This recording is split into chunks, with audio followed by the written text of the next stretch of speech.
All right, let's kick this meeting off. 7:03 p.m.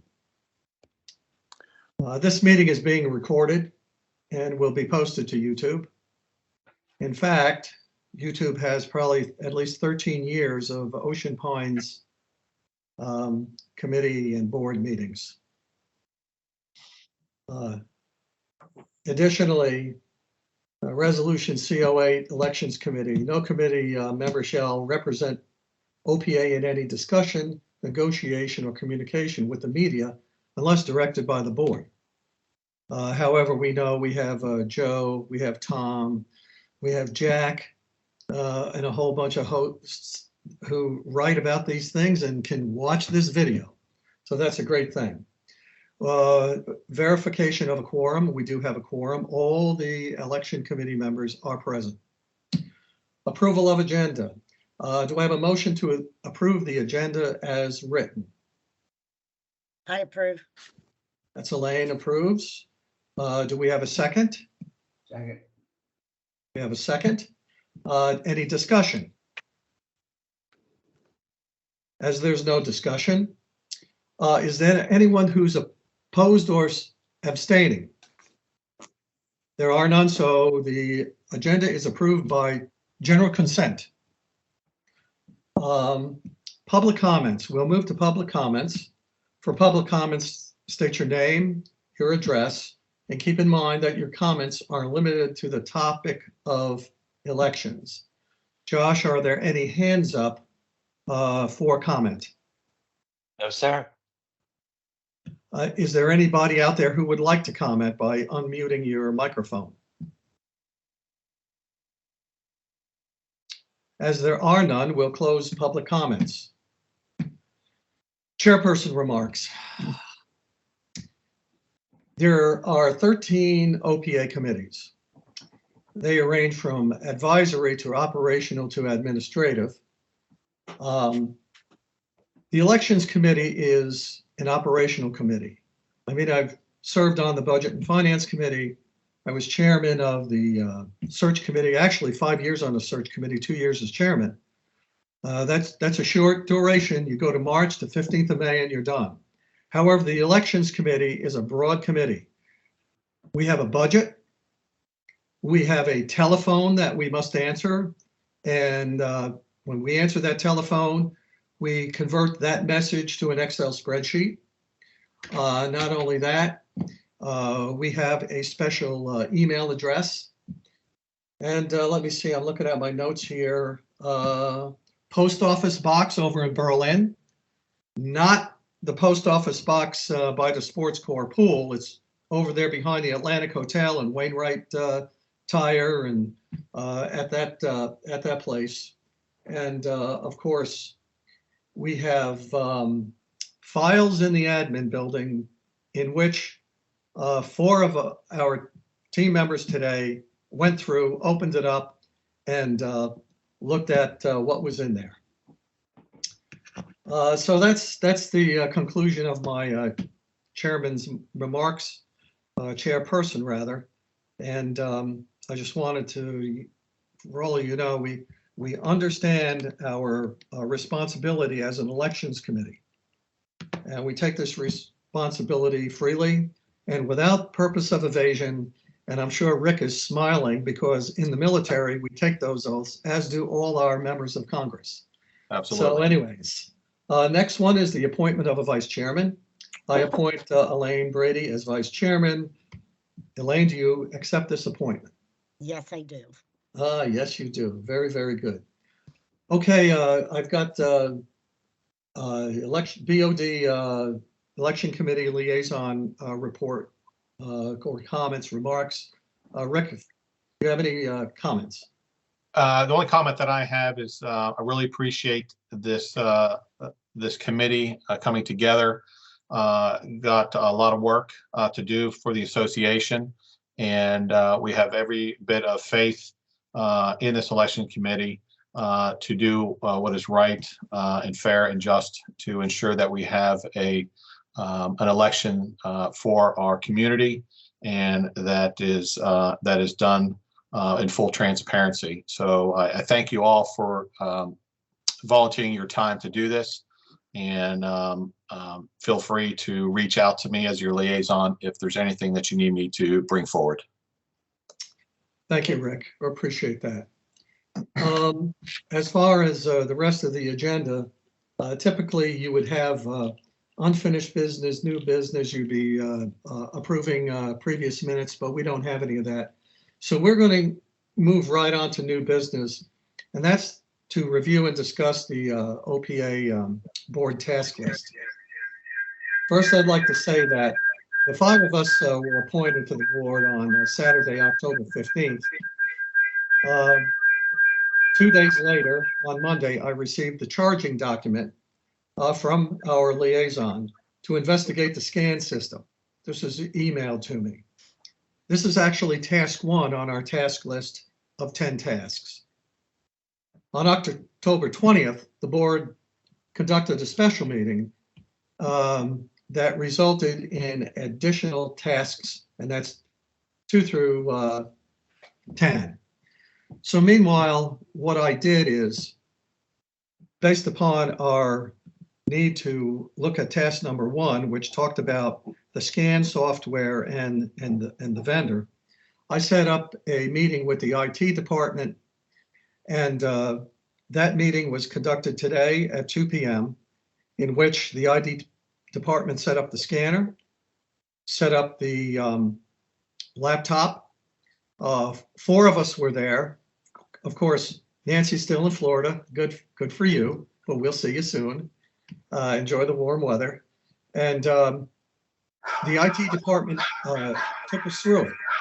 And George is our IT tech. He is gifted in software development, in computer technology, and I'll tell you what, we were all amazed. So George, let's talk about task number 1 and what we discovered today. Oh, can't hear you.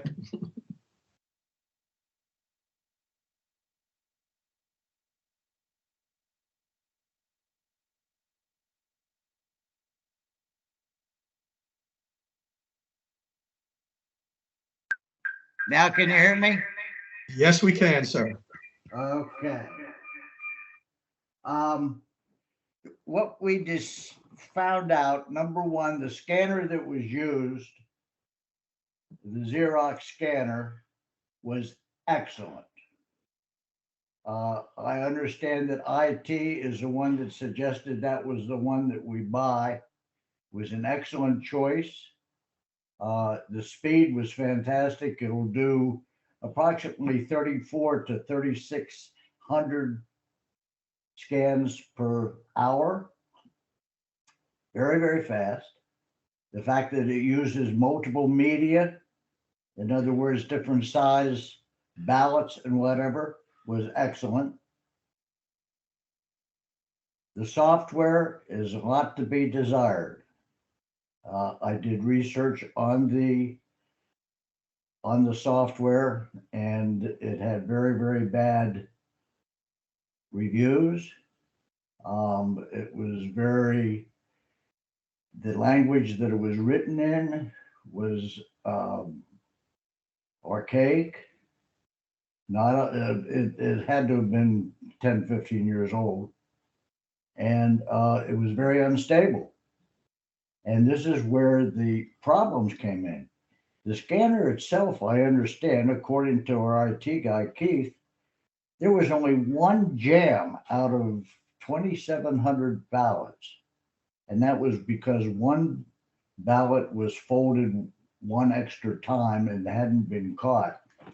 And for that to happen at those speeds that was running, that was unbelievable. It was discussed that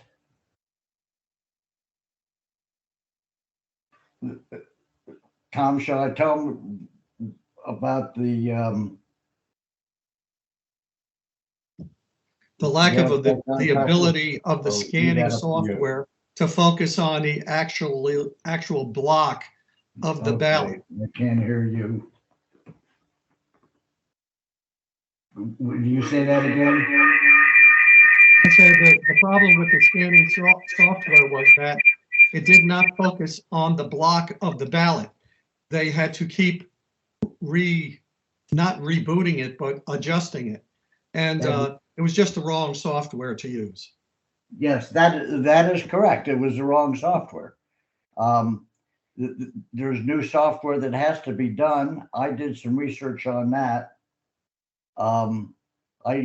With not having the authority to go in and using Ocean Pines name, I was limited to my research as far as contacting the different companies.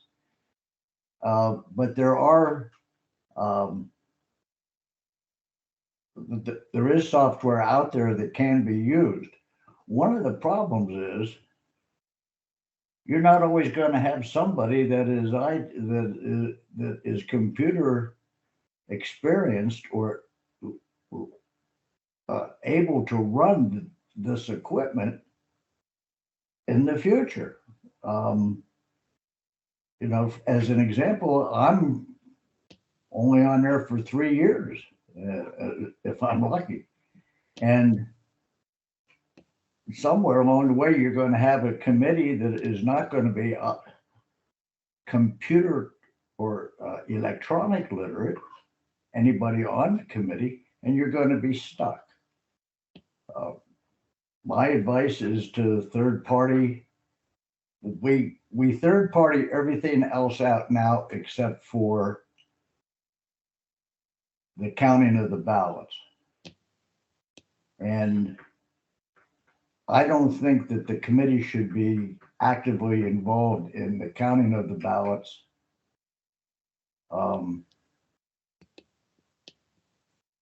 They should be there to supervise it, and if there's any problems or there has to be hand counts.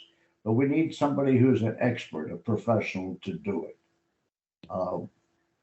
Also, we also discovered that there was no way on the internet voting, there was no way to validate it. There was no paper trail.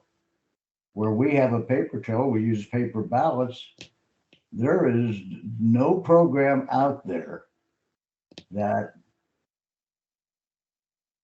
creates a paper trail so you can do a validation of an election.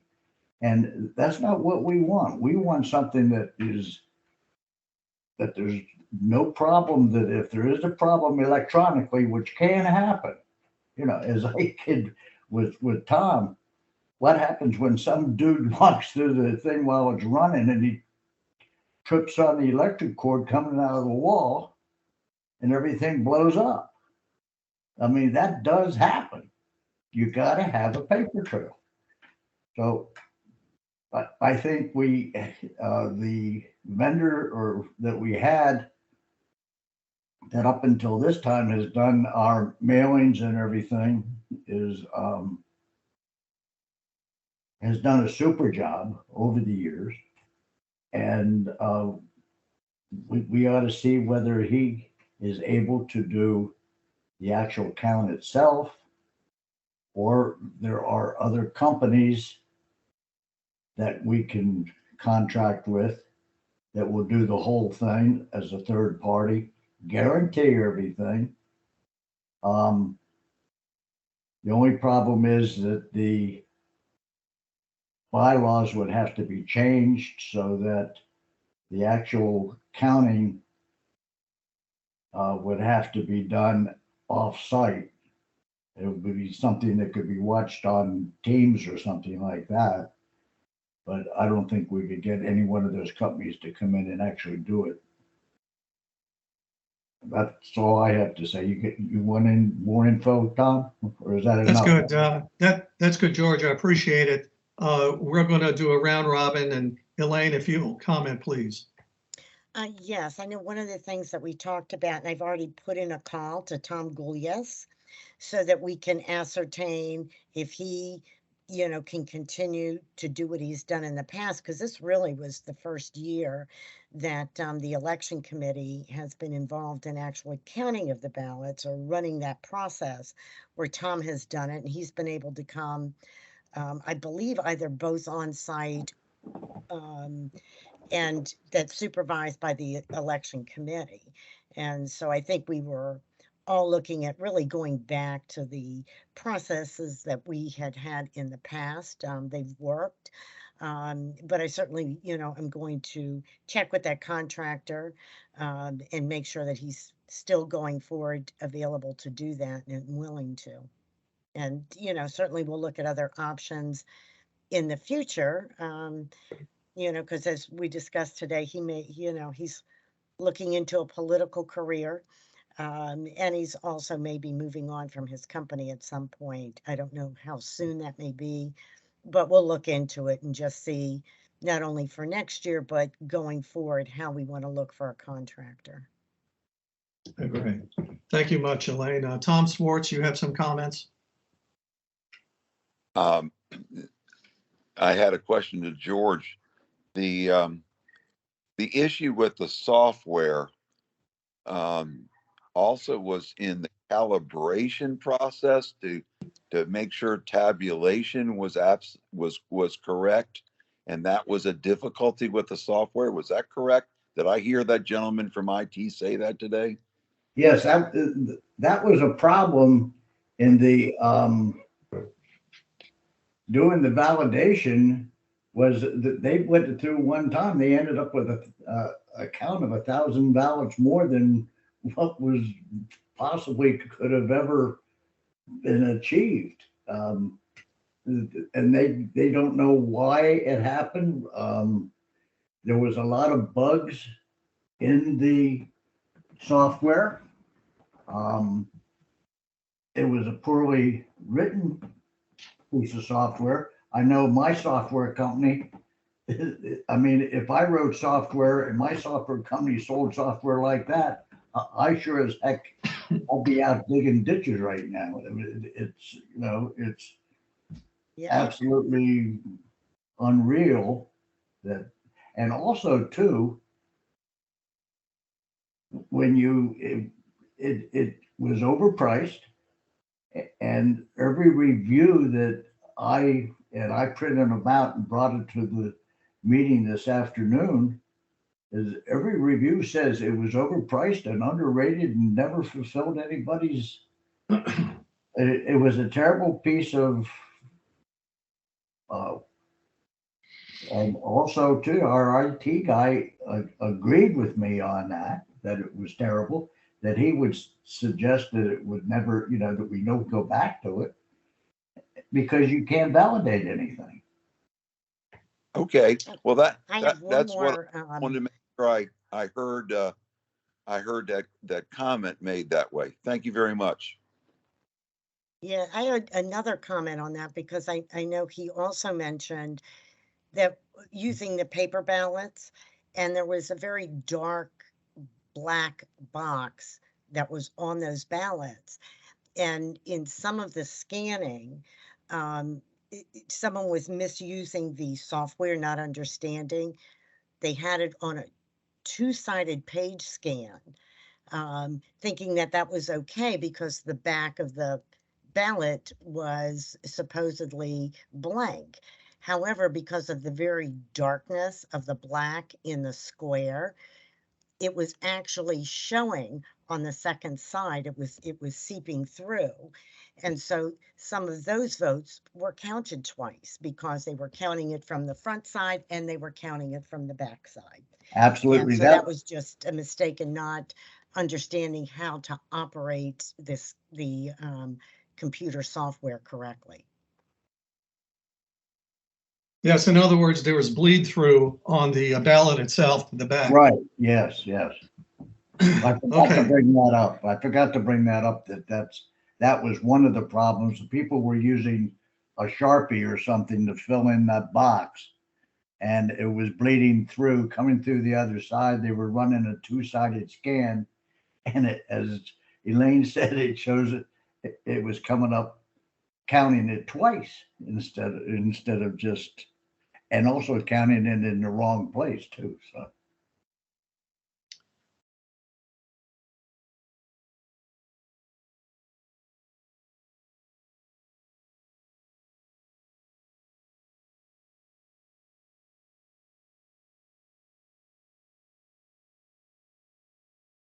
I don't know what happened to Nancy. Is she there? I see her. I went on Yes, to I'm mute for some working. reason. It You would- muted everything, but I'm back No, on it now. did because my daughter brought my dog in because he's going crazy and he's ruffling through everything that's holding this up.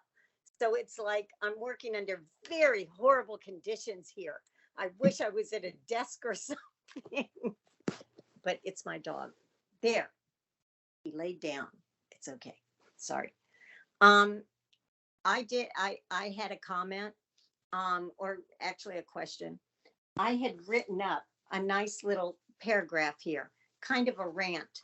And the thing was about, well, the problem is either going to be the equipment or it's going to be the training on the equipment. And it seems it's not the equipment per se, it's the training. There was none. And I think that when you get software, you need to have somebody there with you going through it and training you on it. They would have seen that the ballot, doesn't work, whatever. The problems with the ballot and the bleeding. If you're going to buy software online and just get it and figure it out, it's going to be a disaster. You have to get viable software from a company that will come out and help you with it. And that's all I was going to say. So it kind of looks like it wasn't the committee's problem. It wasn't their fault for any whatever. It was the fact that they were working with a mess, it looked like, from what you've said and from what George said, that this software should never have been purchased. And it needs either new software or the direction that you're going into, just step backwards and we'll go back to what we had. Whatever. That was all.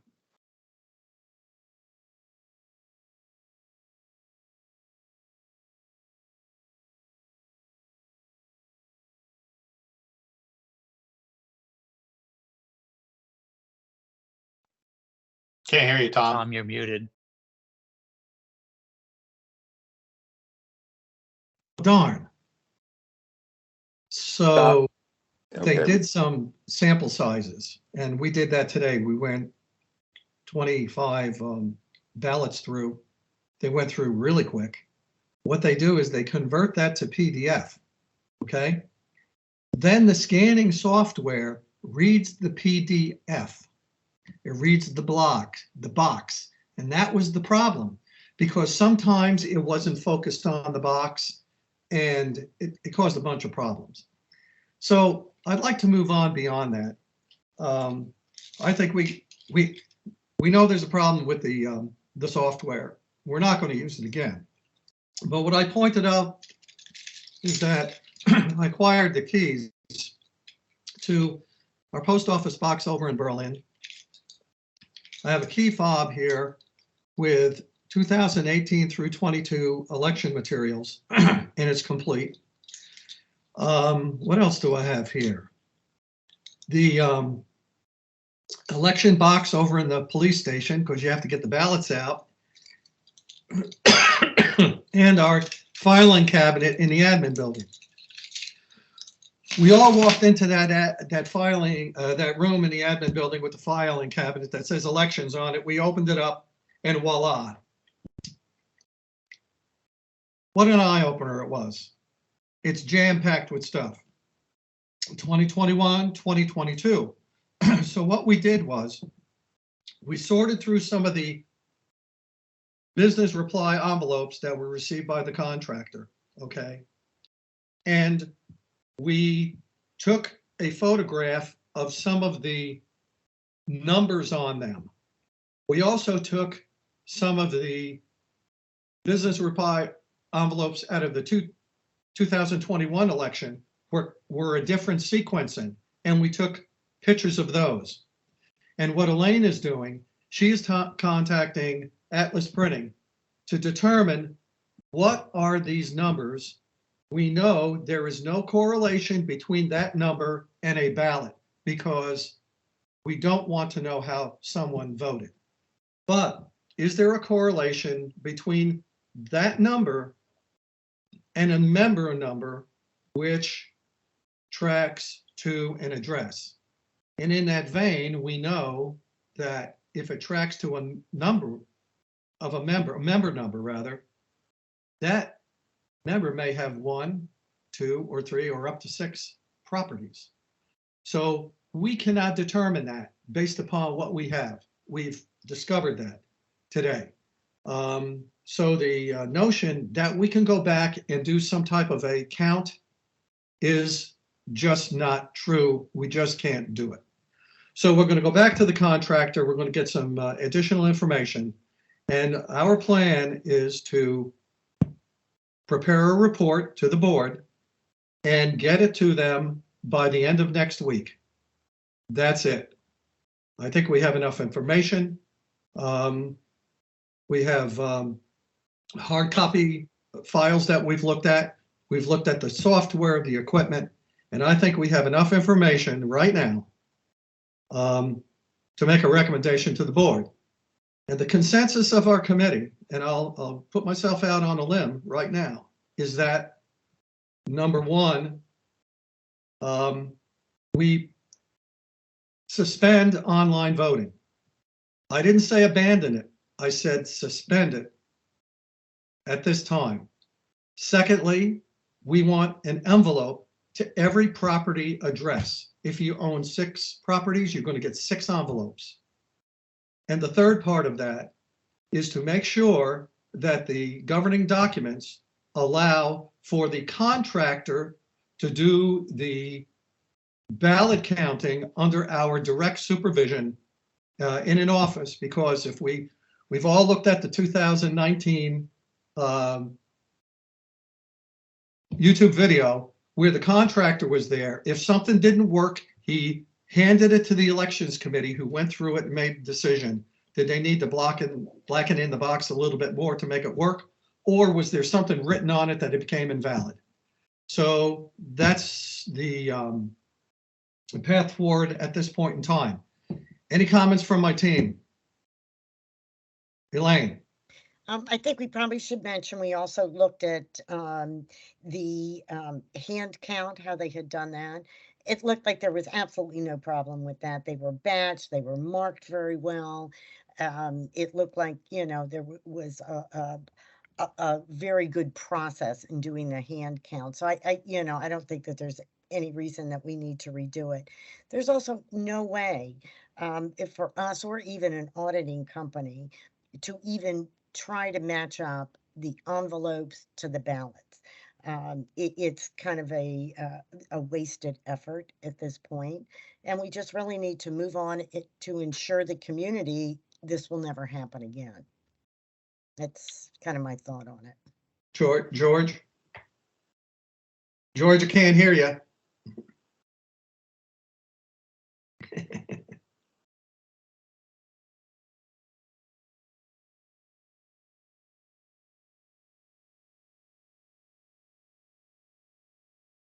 All right, now can you hear me? Yes, sir. You can. Okay. I think what you said is absolutely right. The suspending, not counting out altogether, but suspending the online voting until they come up with a process that it can be validated, such as when a vote comes in that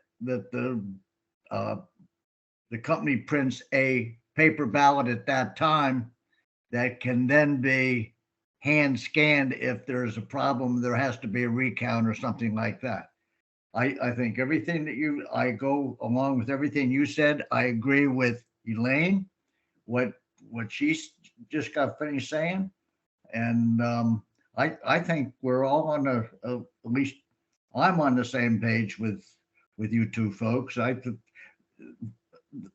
this doesn't happen very often on a committee, does it, folks? I think the other thing maybe to mention on the online is, and why we don't want to rush back into it this year, is we don't really know whether our current contractor that was used, who made the decision not to send out the multiple ballots correctly. If that was due to their software and to them, or it was an internal decision made within Ocean Pines. Obviously, it didn't work, but we don't even know if they can handle all the single ballots. It seems like they should be able to.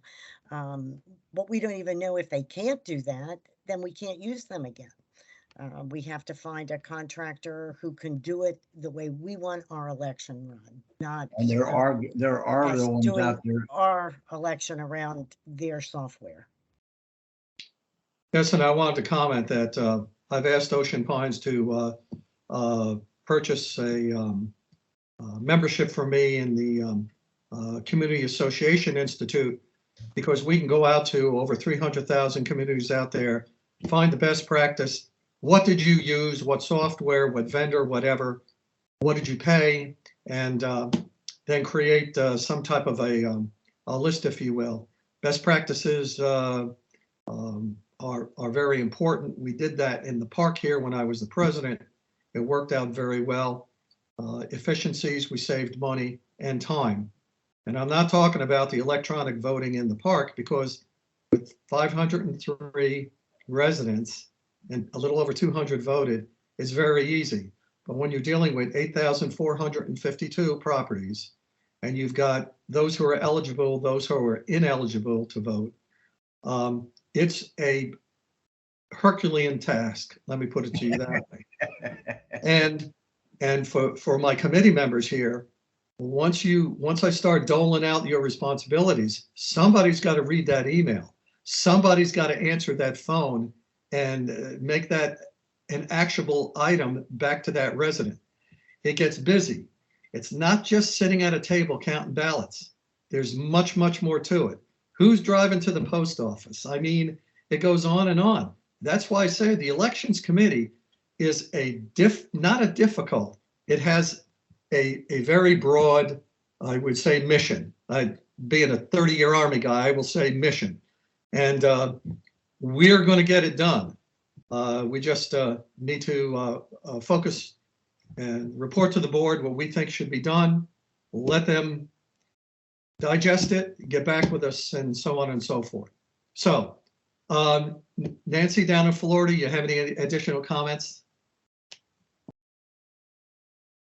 No, I absolutely think that this is terrific. You've I made notes all over all of our papers that we were reading and everything, and you about summed up exactly all my gut feelings. I think you're right. I feel badly that the online voting isn't going to be an item, because I know Marianne, I think it said that there wasn't any problem with that the online ballots were fine. But as you say, if there was a problem, then they've got to be able to justify what, like track it, the ones coming in or where they came from or something. They've got to be able to tell us that there's a tracking of some kind for those ballots. So we can look into that. That's something that I'm sure we can put on Okay. hold and look later. Anyone else got any comments? Okay, I will entertain a motion to adjourn. I second it. Okay, all right, we're done. Thanks, everyone. I'll be in contact with you. Good night. All right, thank you It so was much. great. Thanks, guys. I'll try to get my microphone fixed. All right, George. Thanks, Josh. All right, good night. Thank you. Bye, guys. You bet. Have a great night.